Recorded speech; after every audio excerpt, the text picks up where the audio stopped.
contre ce cardinal américain mis en cause pour abus sexuels sur des séminaristes.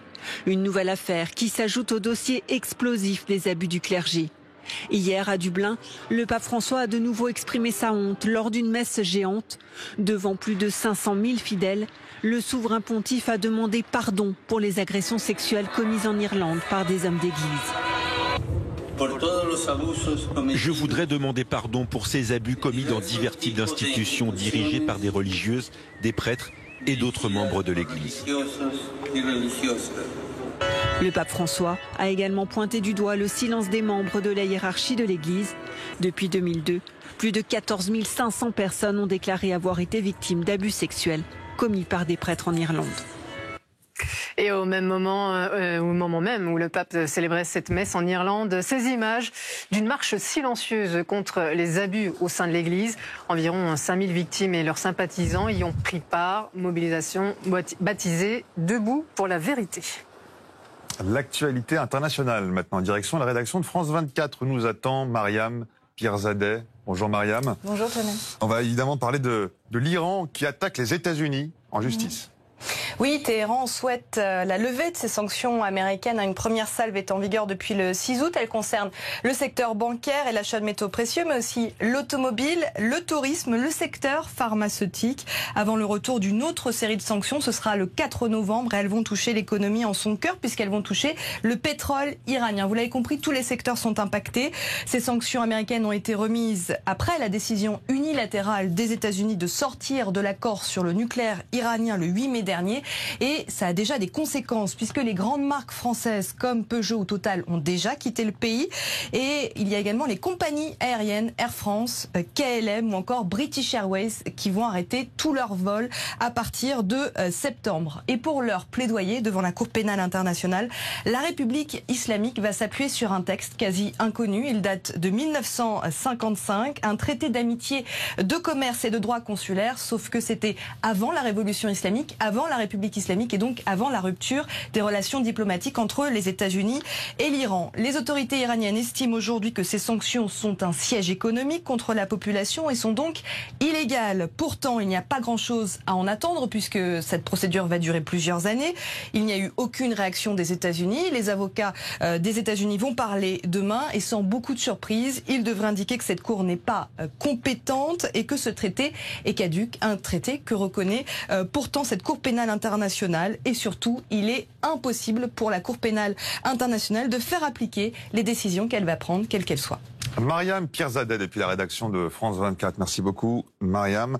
Autant en France et les gagnants et les perdants du budget 2019. Oui, la présentation des grandes lignes du budget 2019 par le Premier ministre, elles ont été dévoilées hier dans le journal du dimanche. Les retraites comme d'autres prestations sociales ne seront pas indexées sur l'inflation mais revalorisées de seulement 0,3%. Alors avec nous Florent Boutet qui nous a rejoint sur ce plateau. Les retraités, on disait, qu'ont déjà la vie dure, la dent dure contre le gouvernement après la hausse de la CSG. Les critiques évidemment sont vives. Ouais, ça tire dans tous les sens à boulet rouge, hein. On l'a dit, la droite, la gauche. Et puis ce qui est nouveau ce matin, Jamel, eh bien, c'est que la société civile, les associations, les syndicats rentrent dans la danse contre le gouvernement. L'un des plus offensifs, c'est peut-être le syndicat, la CGT. Je vous propose d'écouter sa voix par l'intermédiaire de sa secrétaire confédérale.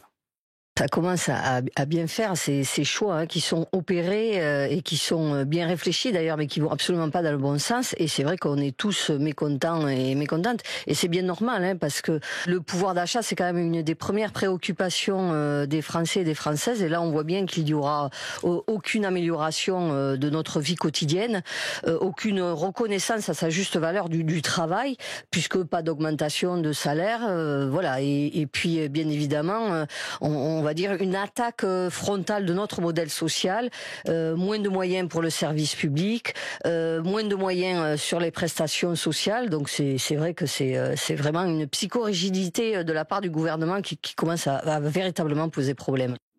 Alors, ceux qui se sentent visés en premier lieu, ce sont les retraités. Alors, les seniors, ce n'est pas n'importe qui. C'est ceux qui ont tendance à voter le plus souvent dans le corps électoral. Et c'est peut-être à la lumière de cette petite musique qu'il faut entendre l'intervention ce matin d'un président d'une des principales associations de retraités en France.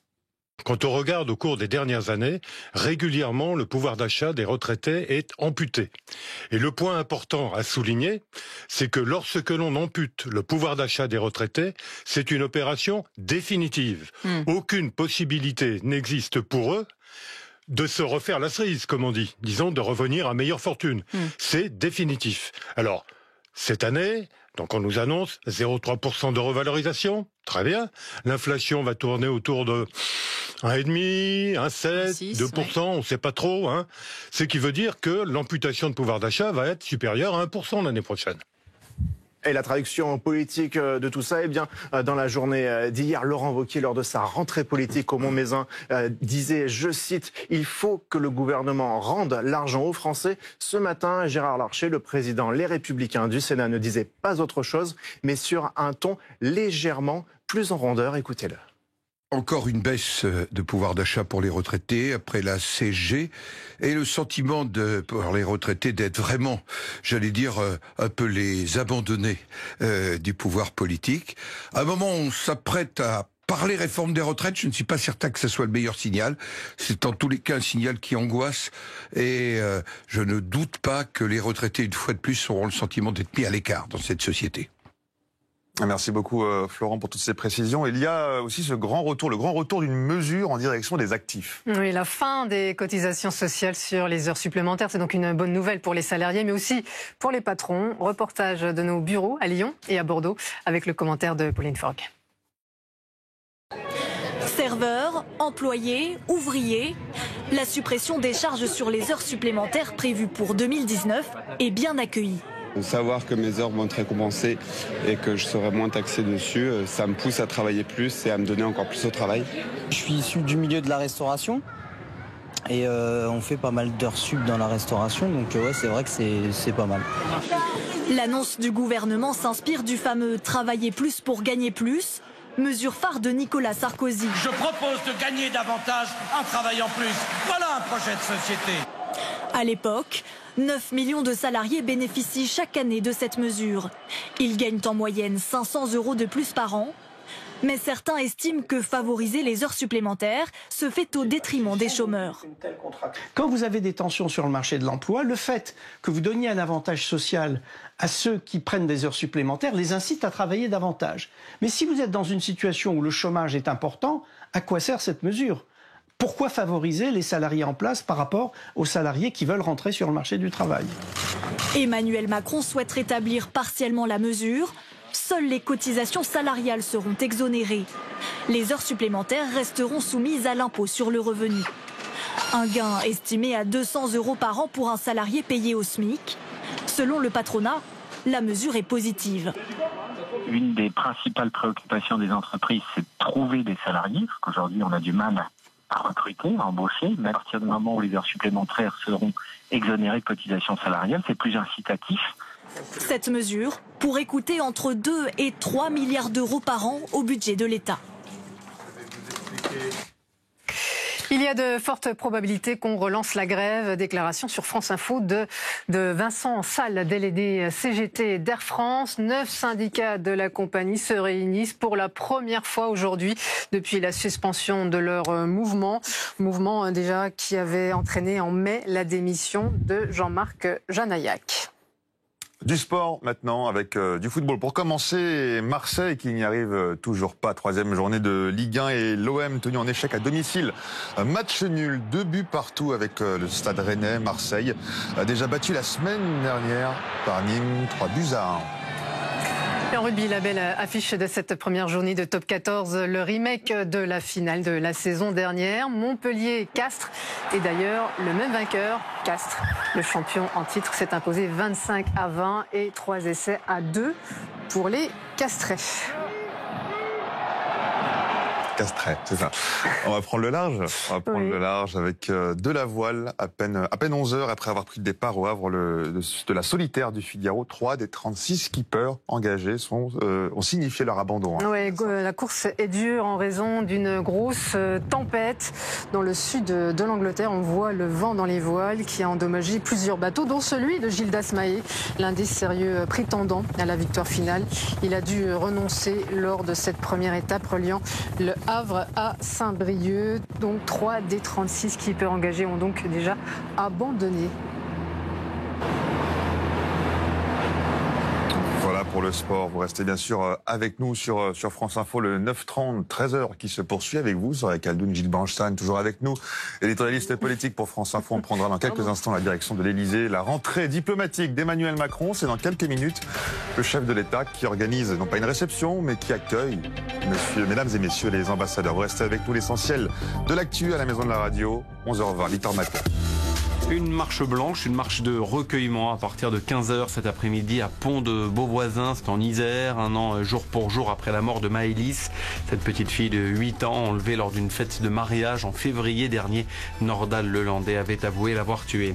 60 000 bacheliers toujours en attente d'affectation via la plateforme Parcoursup, indique sur France Info la FAGE, la Fédération des associations générales étudiantes. D'après le gouvernement, il s'agirait en grande partie de futurs étudiants qui n'ont pas répondu aux sollicitations des rectorats. Plus de 3 mois après la fin de la grève qui avait entraîné la démission de leur PDG, Jean-Marc Janaillac, les 9 syndicats d'Air France se retrouvent pour la première fois et pourraient bien décider de relancer la mobilisation. Les représentants des salariés dénoncent notamment la nomination du nouveau patron de la compagnie, le Canadien Ben Smith. La déclaration choc du pape François dans l'avion qui le ramenait d'Irlande vers Rome. Le souverain pontife a suggéré le recours à la psychiatrie pour les parents qui découvriraient l'homosexualité de leurs enfants. La porte-parole de l'association Inter-LGBT se dit choquée et inquiète. Le début du tournoi de tennis de l'US Open à New York, le dernier grand chelem de la saison. À suivre la nuit prochaine les premiers tours de Rafael Nadal et de Serena Williams. Côté français, ils ne sont que 3 en lice ce lundi. Gilles Simon, Jérémy Chardy et Hugo Humbert. France Info. Merci Victor Matet pour l'essentiel de l'actu, le 9h30, 13h qui se poursuit. Il va falloir s'y faire, oui, nouvelle tranche d'informations, 1h30 en plus, du lundi au vendredi sur France Info avec vous, Soria, avec vous, Gilles Bernstein également. On vous retrouvera régulièrement pour vos interviews et décryptages, analyses politique. Et nous a rejoint sur ce plateau Didier Billon. Bonjour, merci d'être avec nous sur France Info. Vous êtes le directeur adjoint de l'IRIS. On va regarder ces images en direct depuis l'Elysée, le chef de l'État qui doit donc faire sa rentrée diplomatique aujourd'hui en ce début de, on peut le dire, de l'an 2 du quinquennat Macron. Emmanuel Macron qui va donc ouvrir la conférence annuelle des ambassadeurs.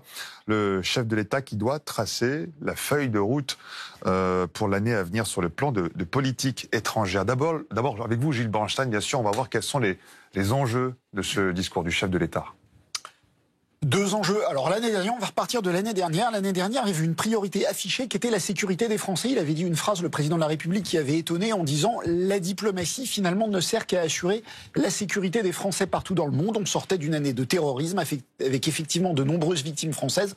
On voit que cette année, le contexte a un petit peu changé, que les images ont changé. Les images de bateaux dérivant au large de Méditerranée ou de migrants bloqués dans des ports, pas vraiment français, mais espagnol ou italien, eh bien, on les a vus tout l'été. Et on voit sur les images en direct, pardon, Gilles. Le président de la République qui arrive, donc, le chef de l'État qui arrive, nous allons le laisser parler. On va l'écouter, on vous retrouve juste après Gilles Bernstein. Emmanuel Macron, discours devant les ambassadeurs à l'Élysée. Messieurs les présidents, monsieur le Premier ministre, mesdames et messieurs les ministres, mesdames et messieurs les parlementaires, mesdames, messieurs les ambassadeurs, mesdames, messieurs. Je suis très heureux de vous retrouver aujourd'hui pour ouvrir cette conférence des ambassadeurs et des ambassadrices. Heureux parce que c'est toujours l'occasion unique de partager quelques convictions et une lecture du monde tel qu'il va, dans lequel chaque jour la France agit, est attendue, porte sa voix. Dans quelques jours, vous rejoindrez vos équipes sur le terrain et vous porterez avec exigence, détermination, une très grande responsabilité. Votre première responsabilité, ce sera de représenter notre pays, notre histoire, nos idéaux républicains, nos géographies de métropole et d'outre-mer, nos intérêts. Et en représentant la France, vous représentez l'histoire, la force, le rôle de notre peuple dans le concert des nations. Et avez à y conduire une diplomatie que je veux fiable et innovante. Votre deuxième responsabilité, avec votre équipe, avec l'appui de tous les relais dont vous disposez sur place, sera de mettre en œuvre une politique ambitieuse pour notre pays. Cette ambition, soyez assurés qu'elle se traduira par un rythme de réforme en France qui ne changera pas d'allure, bien au contraire. Le Premier ministre vous en précisera les orientations. Plusieurs ministres auront aussi à s'exprimer sur ce point. Sous la conduite de votre ministre, Jean-Yves Le Drian, que je tiens à remercier pour son implication constante, vous nous aiderez à soutenir ces réformes à l'international. En effet, vous êtes à mes yeux partie prenante de la stratégie que j'ai demandé au gouvernement de mettre en œuvre pour le pays. D'abord, en associant pleinement nos communautés françaises à l'étranger. Elles sont une richesse, une force. Nos réformes doivent leur être expliquées et elles doivent aussi être portées par elles. Les Françaises et les Français de l'étranger sont un atout pour notre pays. Ils doivent participer pleinement de ce nouveau rayonnement de la France. C'est pour cela que j'ai souhaité une réflexion en profondeur sur l'enseignement français à l'étranger qui, sur la base du rapport que j'ai demandé au gouvernement, donnera lieu à l'annonce d'une réforme cet automne. C'est aussi pour cela que je veux aller au bout des simplifications attendues par nos concitoyens en termes de démarches administratives et de vote en ligne. Ensuite, vous contribuez à la compétitivité de la France. Vous devez expliquer au gouvernement, aux acteurs économiques dans les pays où vous êtes en poste, la cohérence et l'ampleur de notre agenda de transformation. Notre attractivité s'améliore, mais il nous faut nous mobiliser bien davantage pour nos exportations. Votre mobilisation en faveur d'une diplomatie économique est un élément important de cette stratégie. Nous devons notamment axer notre action collective sur une stratégie export pour les entreprises de taille intermédiaire comme les petites et moyennes entreprises qui seule réduira notre déficit commercial. Mais j'attends de vous encore davantage. De Ouagadougou à Xi'an, de Sydney à New York ou la Sorbonne, j'ai, durant l'année qui s'achève, pu, à travers plusieurs discours, renouveler nos approches géographiques ou stratégiques. Il faut que celles-ci soient désormais déclinées avec précision. Cela suppose de choisir des objectifs clairs et donc limités et de prendre de nouvelles mesures afin d'en assurer le suivi. Nous avons encore trop tendance à considérer que tout est prioritaire et ne pas suffisamment avoir une culture du résultat. Même en diplomatie, le succès se mesure, certes pas en un jour, et même sans doute jamais en un jour, à la capacité néanmoins d'infléchir des attitudes, de construire des amitiés et des alliances, de remporter des marchés, en un mot, de faire avancer les intérêts de la France et des Français et de faire partager un peu de notre vision et conception du monde. C'est l'attente de nos concitoyens qui veulent légitimement voir les retombées de la politique que nous conduisons. Cela suppose enfin une capacité d'anticipation renforcée. Nous suivons les situations de nombre de pays ou de régions, du Venezuela à la Birmanie, en passant par l'Ukraine ou la République démocratique du Congo, mais nous devons davantage les anticiper, faire parfois des paris, proposer des initiatives. Et j'en appelle à votre esprit de prospective, d'analyse, d'action. N'hésitez jamais à proposer librement. C'est le meilleur moyen de ne pas subir. Vous l'avez compris, j'attends beaucoup de vous. Nous avançons dans un contexte qu'il faut appréhender avec calme et lucidité. Calme, car il ne s'agit pas de changer de stratégie dès qu'un événement extérieur apparaît. Lucidité, car il ne s'agit pas pour autant de sous-estimer les crises du monde. Or, durant l'année qui vient de s'écouler, que s'est-il passé ? La France a réaffirmé sa volonté européenne, sa vision, son projet. La France a proposé une Europe qui protège, plus souveraine, unie et démocratique. Mais dans le même temps, les extrêmes ont progressé et les nationalismes se sont réveillés. Est-ce une raison pour abandonner ? Serait-ce une raison pour dire que nous avons tort ? Tout le contraire. Nous payons là plusieurs décennies d'une Europe qui, il faut le regarder en face, s'est parfois affadie, affaiblie, qui n'a peut-être pas toujours suffisamment proposé. Il faut en réalité redoubler nos efforts. J'y reviendrai. La France s'est aussi faite le chantre d'un multilatéralisme fort. Or, le système multilatéral hérité du siècle passé est remis en cause par des acteurs majeurs et des puissances autoritaires qui parfois fascinent de plus en plus. Devons-nous rendre les armes? Est-ce la responsabilité de la France si tel ou tel pays choisit telle sensibilité, si une autre puissance souveraine décide différemment de ce que nous pensons? La responsabilité de la France est de faire entendre sa voix, de la défendre, pas de se substituer à la parole des autres. Il nous faudra donc prendre de nouvelles initiatives, construire de nouvelles alliances, porter les débats au bon niveau.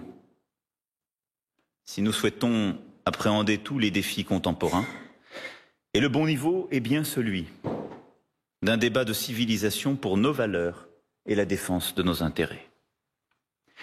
L'année dernière, j'avais devant vous exposé les 4 objectifs de notre action diplomatique, au nom de la politique que je mène pour la nation.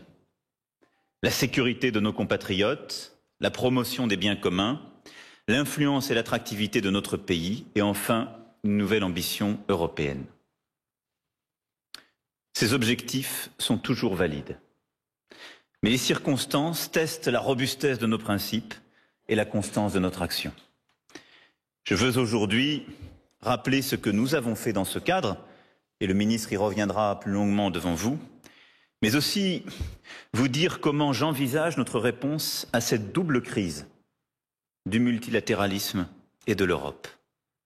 Car oui, plus qu'il y a un an, nous sommes aujourd'hui à un moment de vérité. Sur la sécurité des Français, tout d'abord. C'est bien évidemment notre priorité, et tout particulièrement la lutte contre le terrorisme au premier chef. Pour lutter contre le terrorisme islamiste, nous nous sommes dotés d'une nouvelle loi pour la France. Nous avons réalisé l'initiative annoncée ici même il y a un an d'une conférence contre le financement du terrorisme qui s'est tenue à l'OCDE au printemps dernier. Et l'Australie a accepté de présider une 2e conférence sur ce sujet. Et je vous demande de contribuer à un suivi très attentif de la mise en œuvre de l'agenda de Paris avec l'ensemble de nos partenaires. Nous avons d'ores et déjà obtenu des premiers résultats. Le suivi de transactions qui jusque-là étaient opaques et qui touchaient directement notre pays. Il nous faut poursuivre inlassablement ce travail. Mais évoquer la lutte contre le terrorisme, c'est bien entendu revenir sur notre politique au Sahel et au Moyen-Orient, où sévissent les groupements terroristes qui menacent la stabilité de ces régions, mais qui nous ont aussi directement frappés, d'où ont été organisées les attaques qui ont touché notre pays. Au Sahel, nous avons maintenu notre engagement militaire au travers de l'opération Barkhane. Et je veux ici saluer tous nos soldats qui, depuis 2013, sont avec courage engagés sur ce difficile théâtre d'opération.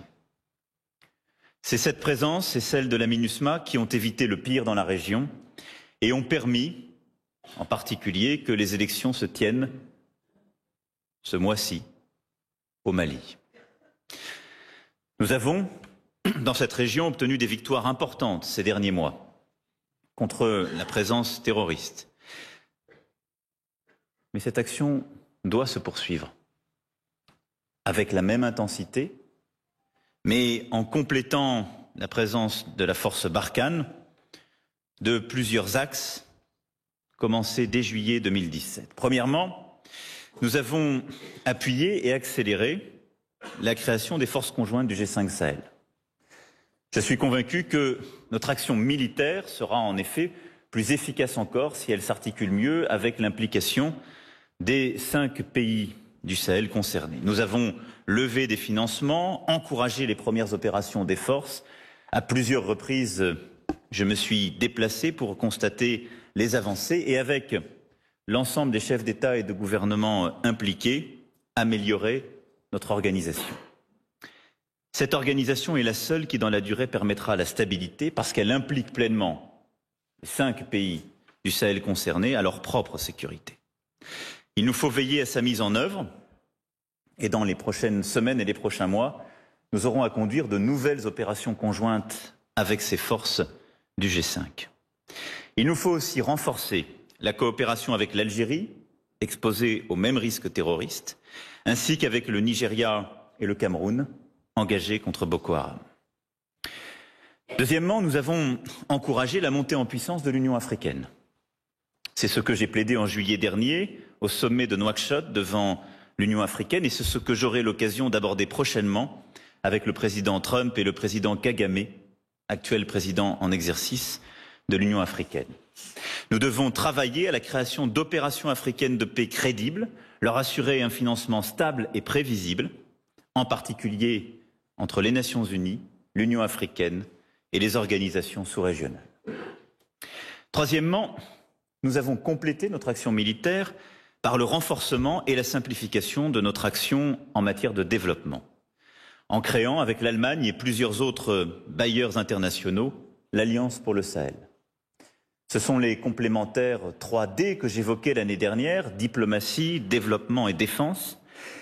Et nous avons commencé à déployer les premières opérations en matière d'éducation, en matière agricole, plus largement économique, dans plusieurs pays de la région, où à chaque fois le terrain repris à l'ennemi doit s'accompagner de nouveaux projets qui permettent de donner des perspectives économiques, éducatives, des perspectives de vie aux populations qui, à un moment donné, avaient pu être séduites. Je veux ici saluer l'action et les résultats obtenus en Mauritanie, au Niger, au Tchad. Il nous faut, dans les prochains mois, apporter toute notre aide à la stabilité et à la reconquête de certaines régions, au Mali et au Burkina Faso. Quatrièmement, la question du Sahel ne se réglera pas véritablement tant que la stabilité de la Libye ne sera pas assurée. L'anomie qui règne en Libye depuis 2011 a conduit à structurer des routes organisées de trafic de drogue, d'êtres humains et d'armes. Toute la bande sahélo-saharienne a toujours été une région de commerce et de trafic. Mais ces routes sont aujourd'hui celles de la misère et du terrorisme. Et tant que nous n'aurons pas stabilisé la Libye, il sera impossible de stabiliser durablement le Sahel. Ce sont ces routes qui font vivre aujourd'hui les terroristes et qui les financent. Nous avons pris plusieurs initiatives pour répondre à cette situation. D'abord, en luttant contre ces trafics et réseaux de passeurs, en lien avec l'Union africaine et l'Organisation internationale pour les migrations. Ensuite, en réunissant en France messieurs Sarraj et Haftar en juillet 2017, puis pour la première fois les 4 principaux dirigeants libyens en mai dernier, entourés de la communauté internationale, pour s'engager dans un processus politique commun. Je crois très profondément à la restauration de la souveraineté libyenne et à l'unité du pays. C'est une composante essentielle de la stabilisation de la région et donc de la lutte contre les terroristes et les trafiquants. Les prochains mois seront à cet égard décisifs. Ils nécessiteront notre mobilisation pour soutenir le remarquable travail du représentant spécial du secrétaire général des Nations Unies, Hassan Salamé, pour éviter toutes les tentations de division, puisque ce pays est devenu au fond le théâtre de toutes les influences, de tous les intérêts extérieurs. Notre rôle, pour notre sécurité et celle de la région, et de réussir à faire cheminer l'accord de Paris des 4 parties prenantes décidé en mai dernier. L'autre théâtre d'opération de notre lutte contre le terrorisme est bien entendu la Syrie. En Syrie, la situation reste extrêmement grave et préoccupante. La France a été très active sur le plan diplomatique, de New York à Genève, en passant par toutes les capitales concernées. Nous avons augmenté significativement notre aide humanitaire. Un cessez-le-feu est aujourd'hui indispensable, mais la solution durable à ce conflit, nous le savons, est politique. La France a été la première à proposer le rapprochement des positions des États occidentaux et arabes d'un côté et des 3 pays dits garants d'Astana de l'autre. Nous avons intégré l'Allemagne et l'Égypte au Small Group, qui tiendra en septembre une nouvelle réunion ministérielle avec les États-Unis, le Royaume-Uni, l'Arabie saoudite et la Jordanie. Nous avons renforcé notre dialogue avec la Turquie sur la Syrie à un niveau jamais atteint, malgré nos divergences de fond sur la région du Nord-Est. Le mécanisme de coordination créé à Saint-Pétersbourg avec la Russie a produit ses premiers effets, en particulier sur le plan humanitaire, en ne cédant rien à nos principes et en agissant par le truchement des organisations non gouvernementales présentes sur le terrain pour mener des opérations à destination des populations civiles. Et je tiens à cet égard à saluer ici le travail remarquable et courageux de toutes les ONG sur le terrain. Beaucoup de choses ont donc évolué. Nous avons, je crois, réussi à reconstruire une voie européenne essentielle dans la crise syrienne. Mais ne nous trompons pas. Nous sommes sur ce sujet aussi à l'heure de vérité. Nous abordons sans doute les derniers mois du conflit avec un défi humanitaire essentiel dans la région d'Idlib. Et nous sommes à la croisée des chemins pour réussir à mener justement cette solution politique inclusive à laquelle nous croyons, qui seule permettra aux églises d'Orient, mais aussi aux Kurdes, aux Yézidis, à l'ensemble des minorités ethniques et religieuses, d'avoir une place dans la Syrie de demain. Nos lignes sur le conflit syrien sont claires. La lutte contre Daesh et les groupes terroristes qui menacent la sécurité de l'Europe, le soutien aux populations civiles et la promotion d'une feuille de route diplomatique inclusive en lien avec les Nations Unies. J'ai confié à mon envoyé personnel sur la Syrie, l'ambassadeur François Sénémo, la mission de faire avancer ces objectifs en lien avec l'ensemble des ministères concernés.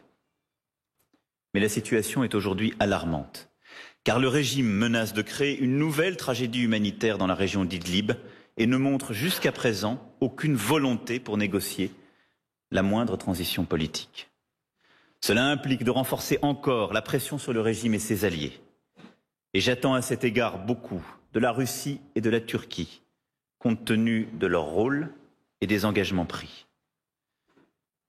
Nous voyons bien ceux qui voudraient, une fois la guerre contre Daesh achevée, faciliter ce que d'aucuns appellent un retour à la normale.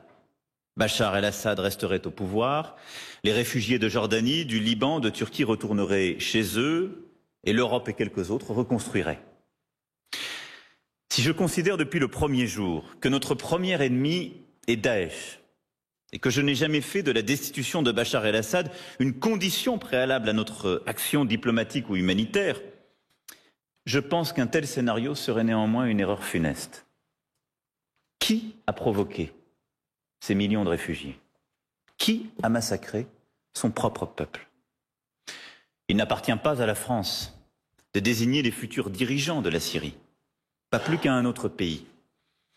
Mais c'est notre devoir et notre intérêt de nous assurer que le peuple syrien sera bien en situation de le faire. C'est pourquoi la condition de l'unité, de la stabilité de la Syrie et donc de l'éradication durable du terrorisme islamiste est bien la construction de cette solution politique inclusive qui passe par une réforme constitutionnelle et la mise en place d'un processus électoral qui permettra à tous les Syriens, y compris ceux et surtout ceux qui ont fui le régime de Bachar el-Assad, de choisir leurs propres dirigeants. Cette action et ces principes sont à mes yeux déterminants pour notre sécurité même aujourd'hui et demain. Car qu'est-ce qui a permis depuis plus de 15 ans de faire prospérer des groupements terroristes, qu'il s'agisse d'Al-Qaïda, de Daesh ou d'Al-Nosra? La misère économique, les régimes autoritaires ne protégeant plus leur peuple, la corruption généralisée, mais aussi le non-respect de la souveraineté de ces pays par les puissances étrangères, qui a nourri le discours même des islamistes, qui a nourri l'exploitation de toutes les frustrations et du discours anti-occidental. Ne reproduisons donc pas ces erreurs. Respectons la souveraineté de la Syrie, mais respectons-la vraiment, en permettant au peuple de s'exprimer et de l'incarner. C'est le sens du combat diplomatique et politique que nous devons mener avec le représentant du secrétaire général des Nations Unies, Staffan de Mistura, pour faire converger les Syriens, le small group, Astana et les États de la région autour d'une même feuille de route inclusive, dont seule la mise en œuvre permettra une paix durable. Bien entendu, la stabilité de la région dépendra aussi de notre capacité à traiter des sujets iraniens. Et je viens à l'instant d'échanger à nouveau avec le président Rouhani, de la crise dans le Golfe, du conflit au Yémen et de la question israélo-palestinienne qui reste absolument centrale et préoccupante. Sur ces points essentiels, je ne veux pas ici être trop long et j'aurai à m'exprimer dans les prochaines semaines en prenant avec vous des initiatives concrètes. Et avec toujours le même fil rouge. Notre sécurité comme notre vision du monde impose la stabilité du Proche et du Moyen-Orient. Cette stabilité ne peut se construire que dans le pluralisme ethnique, religieux, politique et le travail avec toutes les parties prenantes. Elle impose donc tout à la fois notre implication et notre exigence quant au respect de la dignité de chacun et des droits humains, mais aussi notre humilité, car à aucun moment nous ne saurions nous substituer à la souveraineté des États en question. C'est le sens de notre travail avec le Liban, la Jordanie ou l'Égypte ces derniers mois. C'est ce qui fait que nous serons écoutés et que nous pourrons continuer à être efficaces. Évoquer dans l'environnement contemporain notre action pour la sécurité des Français, c'est aussi poursuivre notre engagement à lutter contre les armes chimiques et la prolifération nucléaire. Nous avons créé un partenariat international contre l'impunité en matière d'armes chimiques. Nous avons entraîné la solidarité de l'Union européenne avec le Royaume-Uni après l'attaque de Salisbury.